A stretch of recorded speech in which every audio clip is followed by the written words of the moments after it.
Le rossignol et l'empereur. Vous savez qu'en Chine, l'empereur est un Chinois, et tous ses sujets sont des Chinois. Il y a de longues années, et justement parce qu'il y a très longtemps, je veux vous raconter cette histoire, avant qu'on ne l'oublie. Le palais de l'empereur était le plus beau du monde, entièrement construit de la plus fine porcelaine. Il fallait d'ailleurs y faire très attention. Dans le jardin poussaient des fleurs merveilleuses, et afin que personne ne puisse passer sans les remarquer, on avait attaché aux plus belles d'entre elles des clochettes d'argent qui tintaient délicatement. Vraiment, tout était magnifique dans le jardin de l'empereur. Et ce jardin s'étendait si loin que même le jardinier n'en connaissait pas la fin. En marchant toujours plus loin, on arrivait à une merveilleuse forêt, où il y avait de grands arbres et des lacs profonds. Et cette forêt s'étendait elle-même jusqu'à la mer, bleue et profonde. De gros navires pouvaient voguer jusque sous les branches où vivait un rossignol. Il chantait si divinement que même le pauvre pêcheur, qui avait tant d'autres choses à faire, ne pouvait s'empêcher de s'arrêter et de l'écouter lorsqu'il sortait la nuit pour retirer ses filets. Mon Dieu, comme c'est beau, disait-il. Mais, comme il devait s'occuper de ses filets, il oubliait l'oiseau. Les nuits suivantes, quand le rossignol se remettait à chanter, le pêcheur redisait à chaque fois: Mon Dieu, comme c'est beau. Des voyageurs de tous les pays venaient dans la ville de l'empereur et s'émerveillaient devant le château et son jardin. Mais, lorsqu'ils finissaient par entendre le rossignol, ils disaient tous: Voilà ce qui est le plus beau. Lorsqu'ils revenaient chez eux, les voyageurs racontaient ce qu'ils avaient vu, et les érudits écrivaient beaucoup de livres à propos de la ville, du château et du jardin. Mais ils n'oubliaient pas le rossignol. Ils recevaient les plus belles louanges, et ceux qui étaient poètes réservaient leurs plus beaux vers pour ce rossignol, qui vivait dans la forêt, tout près de la mer. Les livres se répandirent partout dans le monde, et quelques-uns parvinrent un jour à l'empereur. Celui-ci s'assit dans son trône d'or, lut et lut encore. À chaque instant, il hochait la tête, car il se réjouissait à la lecture des éloges qu'on faisait sur la ville, le château et le jardin. Mais le rossignol est vraiment le plus beau de tout, y était-il écrit. Quoi? S'exclama l'empereur. Mais je ne connais pas ce rossignol. Y a-t-il tel oiseau dans mon royaume, et même dans mon jardin? Je n'en ai jamais entendu parler.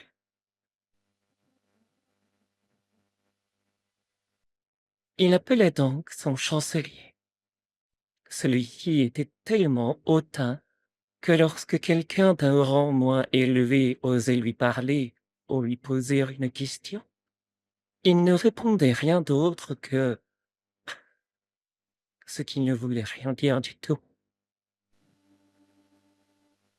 Il semble y avoir ici un oiseau des plus remarquables qui s'appellerait rossignol, dit l'empereur. On dit que c'est ce qu'il y a de plus beau dans mon grand royaume. Alors, pourquoi ne m'a-t-on rien dit à ce sujet? Je n'ai jamais entendu parler de lui auparavant. dit le chancelier. Il ne s'est jamais présenté à la cour. Je veux qu'il vienne ici ce soir, dit l'empereur, et qu'il chante pour moi. Le monde entier sait ce que je possède, alors que moi-même, je n'en sais rien. Je n'ai jamais entendu parler de lui auparavant, redit le chancelier, mais je vais le chercher, je vais le trouver. Mais où donc le chercher? Le chancelier parcourut tous les escaliers de haut en bas et arpenta les salles et les couloirs, mais aucun de ceux qu'il rencontra n'avait jamais entendu parler du rossignol. Le chancelier retourna auprès de l'empereur et lui dit que ce qui était écrit dans le livre devait sûrement n'être qu'une fabulation. Votre Majesté impériale ne devrait pas croire tout ce qu'elle lit, lui dit-il. Il ne s'agit là que de poésie.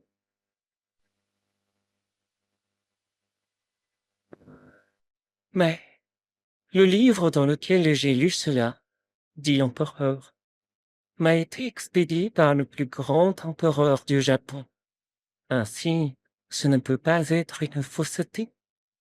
Je veux entendre le rossignol. Il doit être ici, ce soir. Il a ma plus haute considération. Et s'il ne vient pas, je ferai piétiner le corps de tous les gens de la cour après le repas du soir.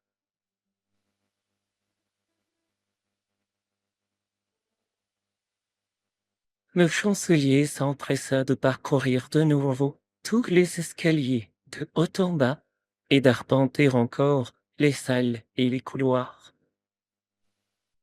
La moitié des gens de la cour alla avec lui, car l'idée de se faire piétiner le corps ne leur plaisait guère. Ils s'enquirent du remarquable rossignol, qui était connu du monde entier, mais inconnu à la cour. Finalement, ils rencontrèrent une pauvre fillette aux cuisines. Elle dit: Mon Dieu, le rossignol? Oui, je le connais. Il chante si bien. Chaque soir, j'ai la permission d'apporter à ma pauvre mère malade quelques restes de table. Elle habite en bas, sur la rive. Et lorsque j'en reviens, fatigué, et que je me repose dans la forêt, j'entends Rossignol chanter. Les larmes me montent aux yeux. C'est comme si ma mère m'embrassait. Petite cuisinière, dit le chancelier, je te procurerai un poste permanent aux cuisines et t'autoriserai à t'occuper des repas de l'empereur. Si tu nous conduis auprès de Rossignol, il doit chanter ce soir. Alors, ils partirent dans la forêt, là où Rossignol avait l'habitude de chanter. La moitié des gens de la cour suivit.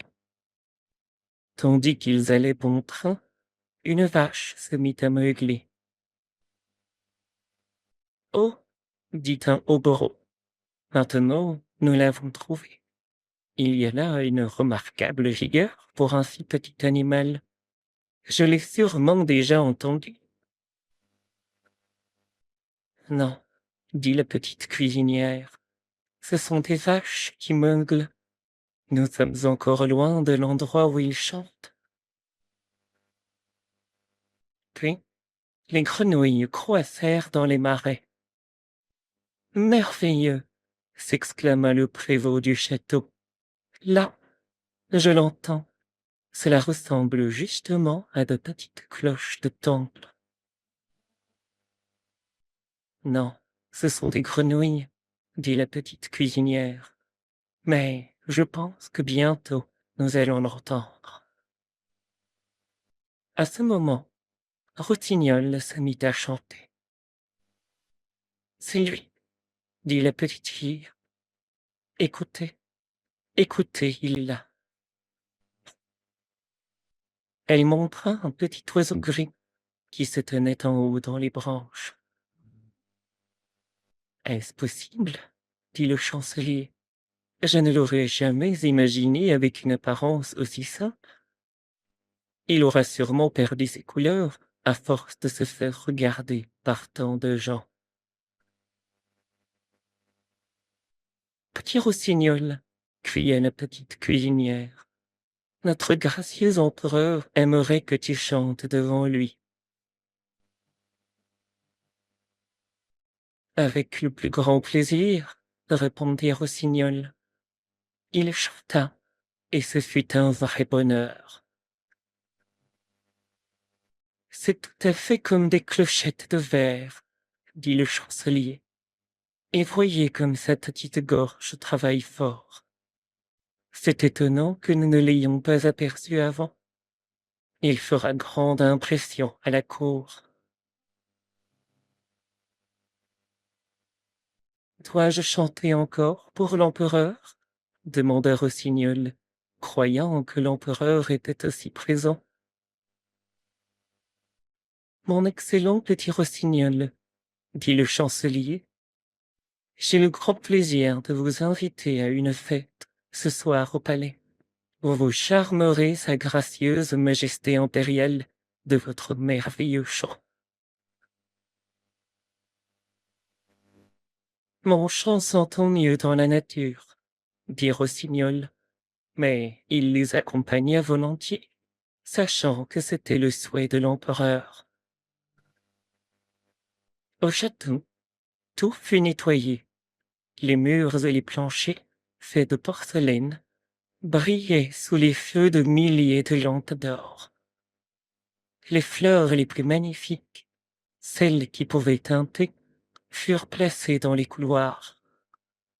Et comme il y avait là des courants d'air, toutes les clochettes tintaient en même temps, de telle sorte qu'on ne pouvait même plus entendre parler. Au milieu de la grande salle, où l'empereur était assis, on avait placé un perchoir d'or, sur lequel devait se tenir Rossignol.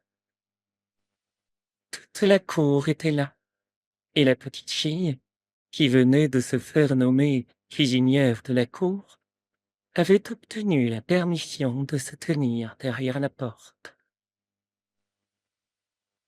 Tous avaient revêtu leurs plus beaux atours et regardaient le petit oiseau gris, auquel l'empereur fit un signe.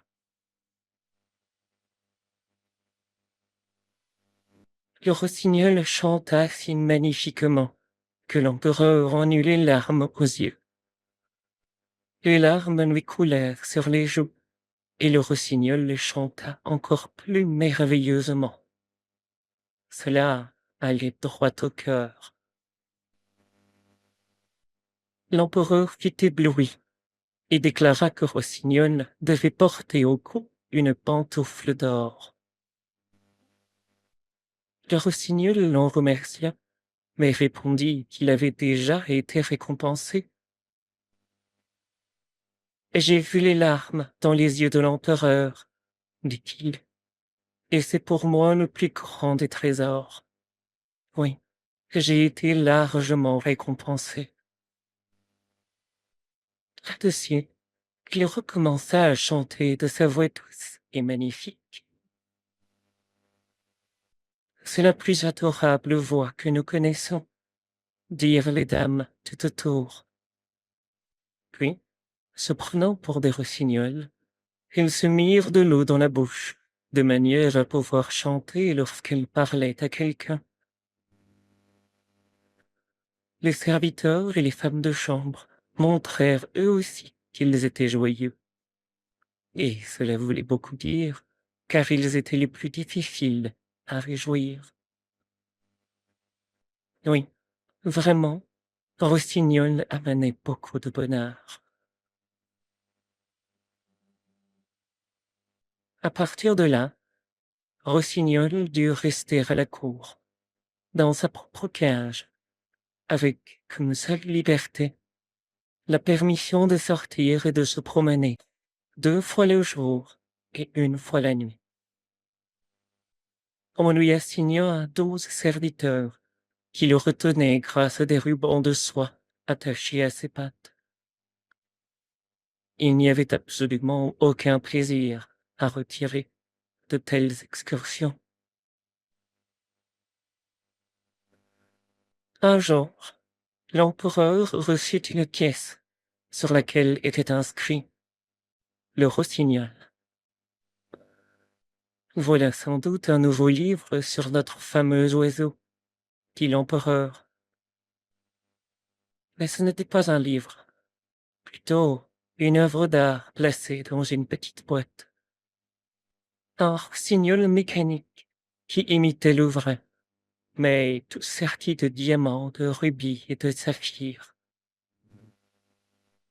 Aussitôt qu'on l'eut remonté, il entonna l'un des airs que le vrai rossignol chantait, agitant sa queue et brillant de 1000 reflets d'or et d'argent.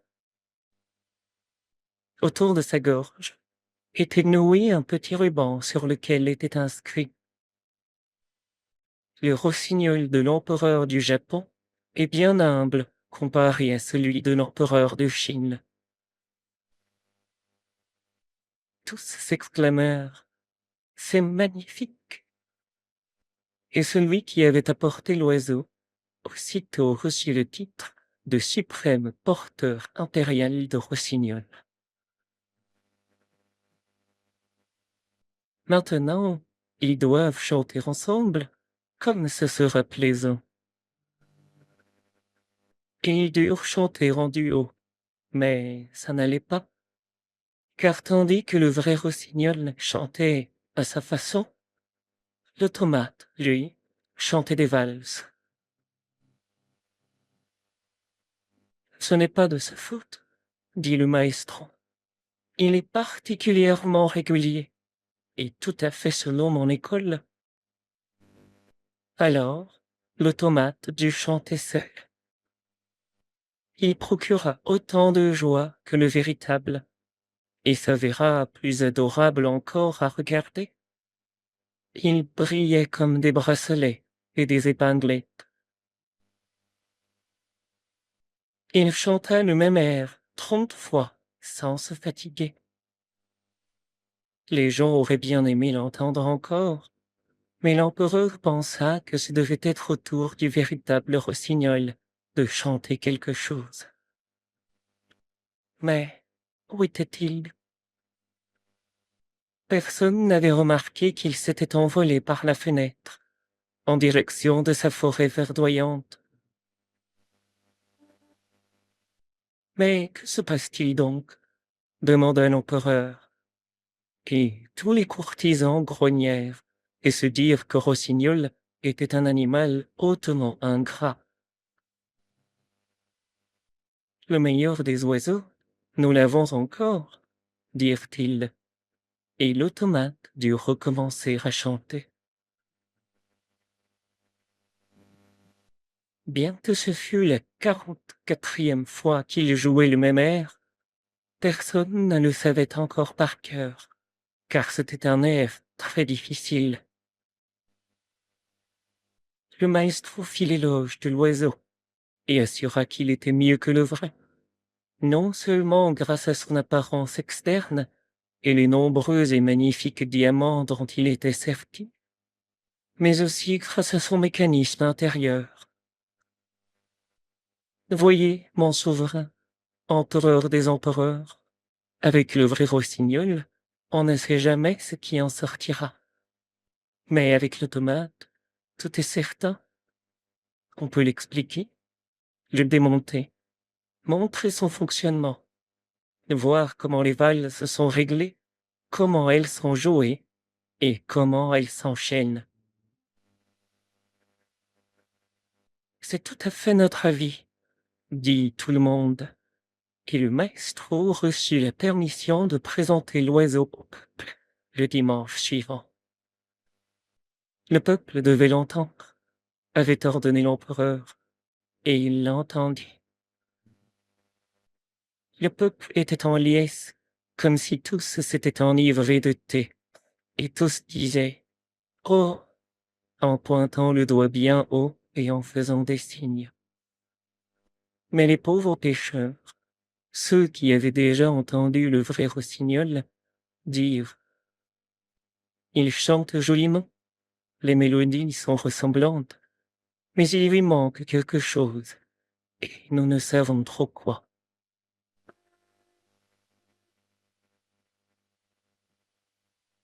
Le vrai rossignol fut banni de l'Empire.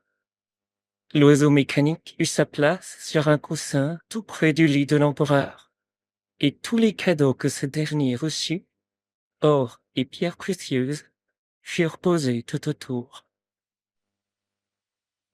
L'oiseau fut élevé au titre de suprême rossignol chanteur impérial, et devint le numéro 1 à la gauche de l'empereur. L'empereur considérant que le côté gauche, celui du cœur, était le plus distingué, et qu'un empereur avait lui aussi son cœur à gauche. Le maestro rédigea une œuvre en 25 volumes sur l'oiseau. C'était très savant, long, et rempli de mots chinois parmi les plus difficiles, et chacun prétendait l'avoir lu y compris, craignant de se faire prendre pour un idiot et de se faire piétiner le corps. Une année entière passa. L'empereur, la cour et tous les Chinois connaissaient par cœur chacun des petits airs chantés par l'automate.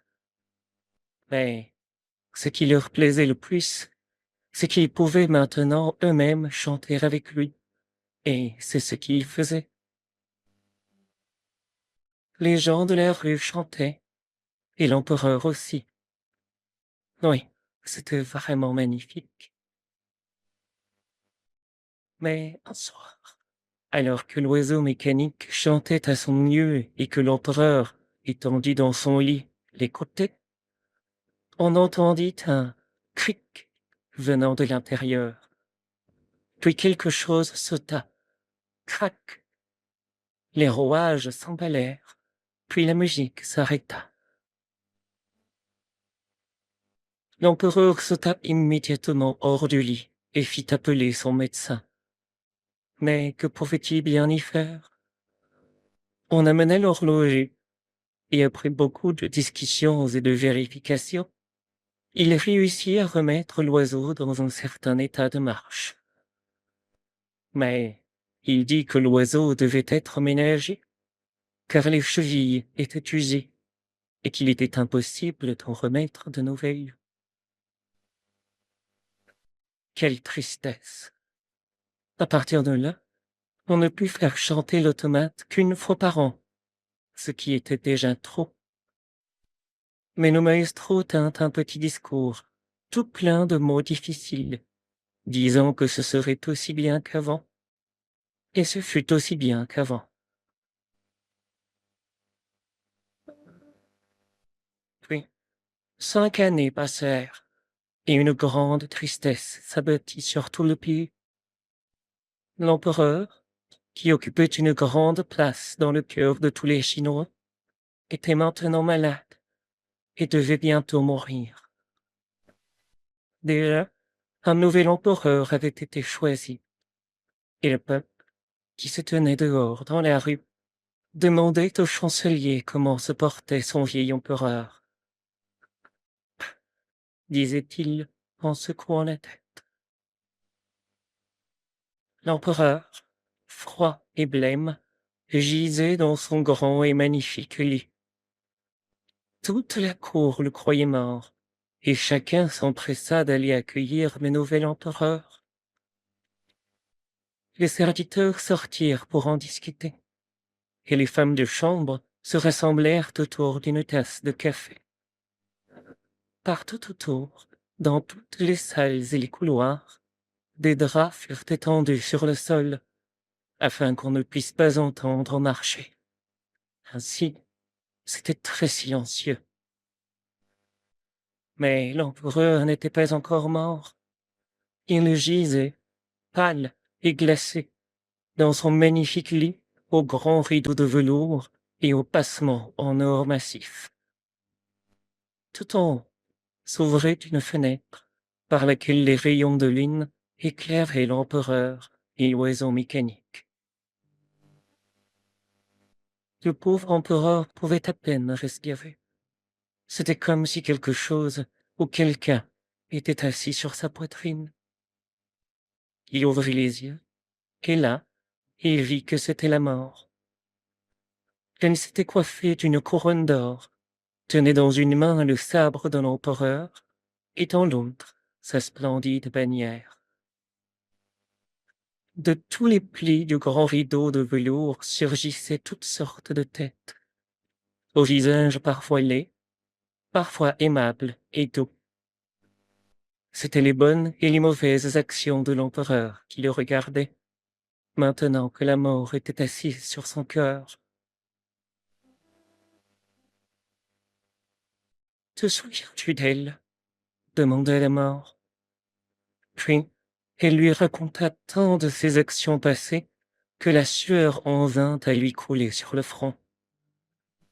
« Cela, je ne l'ai jamais su, » dit l'empereur. « De la musique, » cria-t-il, « de la musique, le gros tambour chinois, pour que je ne puisse entendre tout ce qu'il dit. » Mais la mort continua de plus belle, en faisant des signes de tête à tout ce qu'il disait. « De la musique, » criait l'empereur. « Toi, cher petit oiseau d'or, chante donc, chante.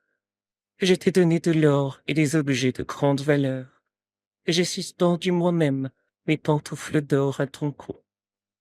Chante donc, chante. » Mais l'oiseau n'en fit rien. Il n'y avait personne pour le remonter. Alors il ne chanta pas. Et la mort continua à regarder l'empereur avec ses grandes orbites vides. Et tout était calme, terriblement calme.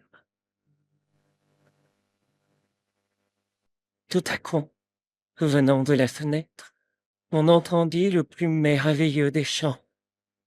C'était le petit rossignol, plein de vie, qui était assis sur une branche. Ayant entendu parler de la détresse de l'empereur, il était venu lui chanter réconfort et espoir. Et tandis qu'il chantait, les visages fantômes s'estompèrent et disparurent. Le sang se mit à circuler toujours plus vite dans les membres fatigués de l'empereur.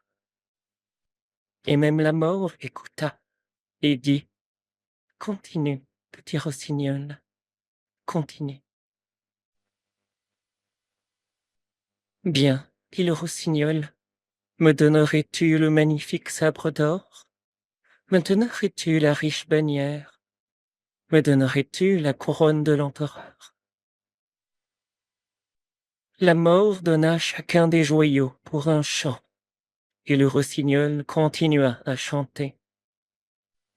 Il chanta le tranquille cimetière où poussent les roses blanches, où les lilas embaument, et où les larmes des survivants arrosent l'herbe fraîche.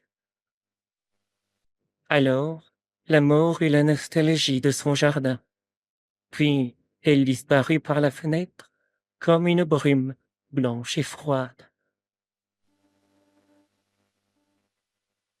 « Merci, merci, dit l'empereur. Toi, divin petit oiseau, je te connais bien. Je t'ai banni de mon pays et de mon empire. Et voilà que tu chasses ces mauvais esprits de mon lit, et que tu sauves la mort de mon cœur. Comment pourrais-je te récompenser? » « Tu m'as récompensé, » répondit Rossignol, « et j'ai fait couler des larmes dans tes yeux lorsque j'ai chanté la première fois. Cela, je ne l'oublierai jamais. Ce sont là les joyaux qui réjouissent le cœur d'un chanteur. Mais dors maintenant, et reprends des forces. Je vais continuer à chanter. » Il chanta, et l'empereur glissa dans un doux sommeil. un sommeil doux et réparateur. Le soleil brillait déjà par la fenêtre lorsque l'empereur se réveilla, plus fort et en bonne santé. Aucun de ses serviteurs n'était encore venu, car ils croyaient tous qu'il était mort. Mais Rossignol était toujours là, et il chantait. Tu resteras toujours auprès de moi, dit l'empereur. Tu chanteras seulement lorsqu'il t'en plaira, et je briserai l'automate en 1000 morceaux. Ne fais pas cela, répondit Rossignol. Il n'a apporté beaucoup de bien, aussi longtemps qu'il a pu. Conserve-le comme il est. Je ne peux pas ni chier ni habiter au château, mais laisse-moi venir quand j'en aurai l'envie. Le soir, je viendrai m'asseoir à la fenêtre, et je chanterai devant toi, pour que tu puisses te réjouir et réfléchir en même temps. Je chanterai à propos de bonheur et de la misère, du bien et du mal, de ce qui, tout autour de toi, te reste caché. Un petit oiseau chanteur vole loin, jusque chez le pauvre pêcheur, sur le toit du paysan, chez celui qui se trouve loin de toi et de ta cour. J'aime ton cœur plus que ta couronne, même si la couronne a comme une odeur de sainteté autour d'elle. Je reviendrai et chanterai pour toi, mais avant, tu dois me promettre. Tout ce que tu voudras, dit l'empereur. Il était debout dans son costume impérial qu'il venait d'enfiler, et tenait sur son cœur le sabre alourdi par l'or. Je te demande de ne révéler à personne que tu as un petit oiseau qui te raconte tout. Alors, tout ira mieux. Puis, Rossignol s'envola. Les serviteurs entraient pour voir leur empereur mort. Ils étaient là, debout devant lui, étonnés. Et lui leur dit simplement « Bonjour ».